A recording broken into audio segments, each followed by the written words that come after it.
அனைவருக்கும் வணக்கம். சற்று முன்பு தமிழக அரசு இன்று வெளியிட்டுள்ள 18 முக்கியமான அறிவிப்புகள் என்னென்ன என்பதை பற்றி தான் நம்ம இந்த வீடியோவில் டீட்டெயிலாக பார்க்க போகிறோம். ஸோ முடிந்த அளவுக்கு இந்த வீடியோவை ஸ்கிப் பண்ணாமல் முழுமையாக பாருங்கள். இந்த வீடியோக்குள்ளே போகிறதுக்கு முன்னாடி இந்த வீடியோக்கு ஒரு லைக் பட்டனை ப்ரெஸ் பண்ணிடுங்க. நீங்கள் இதுவரைக்கும் என்னோட சேனலை சப்ஸ்கிரைப் பண்ணாமல் இருந்தீங்கன்னா மறக்காமல் சப்ஸ்கிரைப் பண்ணிக்கோங்க. கூடவே அந்த பெல் சிம்லையும் மறக்காமல் கிளிக் பண்ணிக்கோங்க.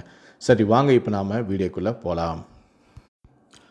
முதல் அறிவிப்பு: விடுபட்ட மகளிருக்கு ஆகஸ்ட் செப்டம்பருக்குள் உரிமை தொகை வழங்க நடவடிக்கை எடுக்கப்படும் எனவும், கலைஞர் கனவு இல்ல திட்டத்தில் 2030க்குள் 6 ஆண்டுகளில் 8 லட்சம் காங்கிரீட் வீடுகள் கட்டித் தரப்படும் எனவும் முதலமைச்சரான மு.க. ஸ்டாலின் அறிவிப்பொன்றை வெளியிட்டுள்ளார்.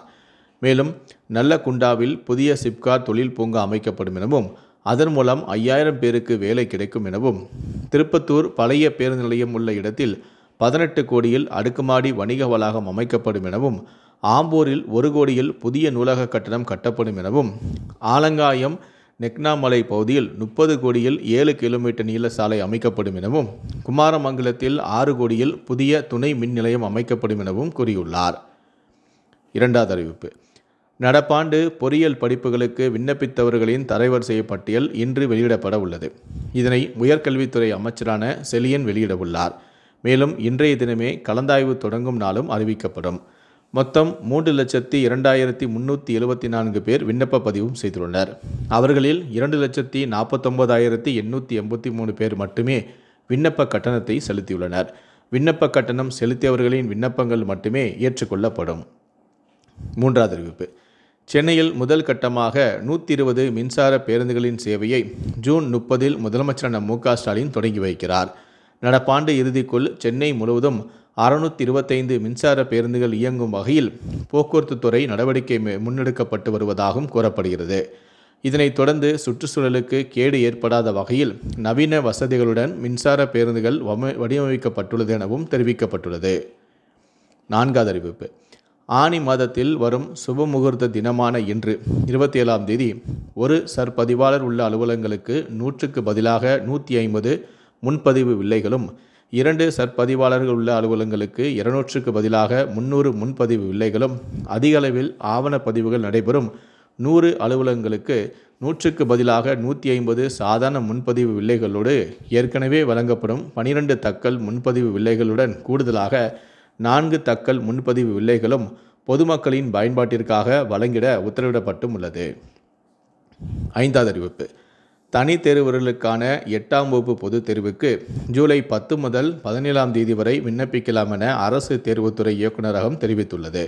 இதில் விண்ணப்பிக்க தவறியவர்கள் தக்கல் முறையில் ஜூலை 18, 19ஆம் தேதிகளில் பதிவு செய்து கொள்ளலாம் எனவும், இதற்கு தேர்வு கட்டணத்துடன் ரூபாய் 500 கூடுதலாக செலுத்த வேண்டும் எனவும், முதலாக தேர்வெழுத விண்ணப்பிப்பவர்கள் பள்ளி பதிவுத்தாள் நகல், சான்றிடப்பட்ட பள்ளி மாற்றுச் சான்றிதழின் நகல், பிறப்புச் சான்றிதழ் நகல் ஆகியவற்றில் ஏதேனும் ஒன்றை விண்ணப்பத்துடன் இணைத்து சமர்ப்பிக்க வேண்டும். ஆறாவது, வார இறுதியை முன்னிட்டு சென்னை கீழம்பாக்கத்திலிருந்தும் கோயம்பேடிலிருந்தும் மாதவரத்திலிருந்தும் என மொத்தம் 945 சிறப்பு பேருந்துகள் இயக்க போக்குவரத்து துறை திட்டமிட்டிருக்கிறது. கூட்ட நெரிசலை தவிர்க்கும் பொருட்டு தங்களது பயணத்திற்கு tnstc.in மற்றும் செயலி மூலமாக முன்பதிவு செய்து பயணிக்க கேட்டுக்கொள்ளப்படுகிறார்கள் எனவும் போக்குவரத்து துறை தெரிவித்துள்ளது. ஏழாவது அறிவிப்பு: நடப்பாண்டு MBBS மற்றும் PDS படிப்புகளுக்கான விண்ணப்ப பதிவு 4 நாட்கள் நீடிக்கப்பட்டுள்ளதாக மருத்துவ மாணவர் சேர்க்கை குழு அறிவித்துள்ளது. வருகிற 29ஆம் தேதி வரை விண்ணப்பிக்கலாம் எனவும் மருத்துவ மாணவர் சேர்க்கை குழு அறிவித்துள்ளது. எட்டாவது அறிவிப்பு: ஏற்படக்கூடிய காலதாமதத்தை தடுப்பதற்காக ரேஷன் கடைகளுக்கு மார்க்கெட்டுகளில் இருக்கும் எடை இயந்திரம் போன்று ரசீது வழங்கும் எந்திரத்துடன் கூடிய நவீன தராசுகளை வாங்க அரசு பரிசீலித்து வருவதாக தகவல்கள் வெளியாகியுள்ளன. ஒன்பதாவது அறிவிப்பு: விவசாயிகளின் நலன் கருதி வருவாய் பெருக்கும் விதமாக கால்நடை விற்பனைக்காக இணையதளம் உருவாக்கப்படும் என்று தமிழ்நாடு அரசு அறிவித்துள்ளது.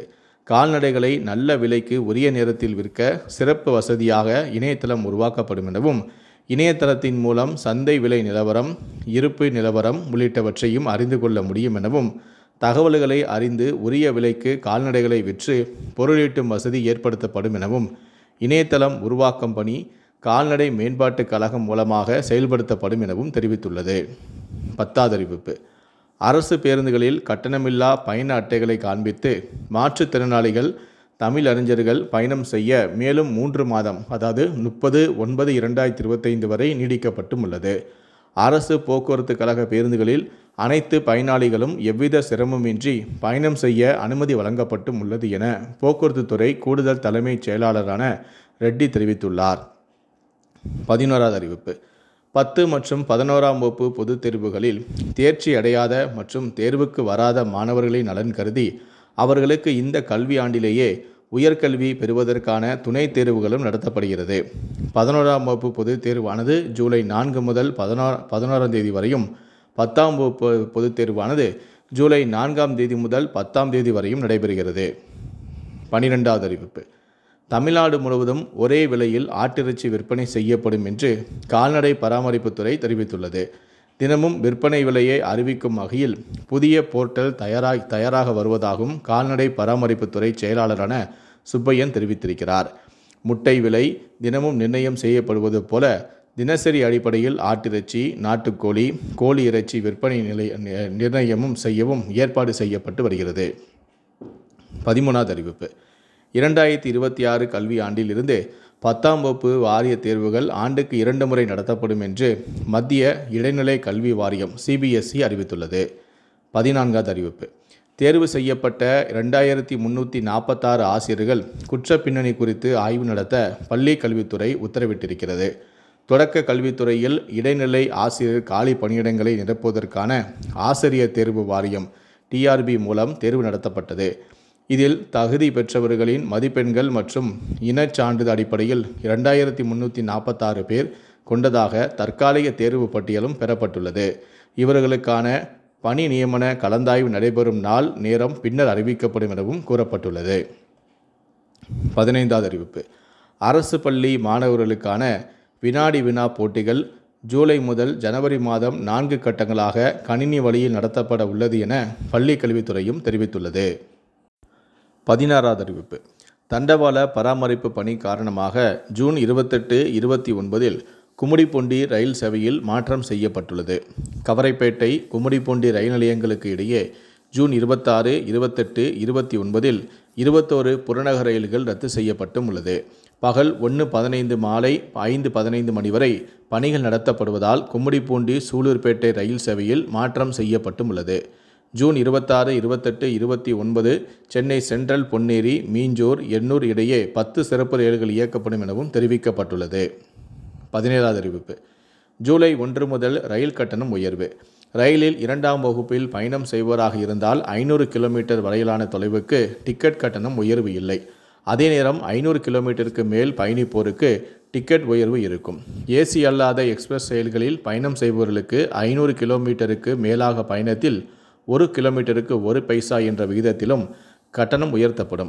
அதேபோல ஏசி பெட்டிகளில் பயணிப்போருக்கு 500 கிலோமீட்டருக்கு மேல் 1 கிலோமீட்டருக்கு 2 பைசா விகிதம் கட்டணம் உயர்த்தப்படுகிறது.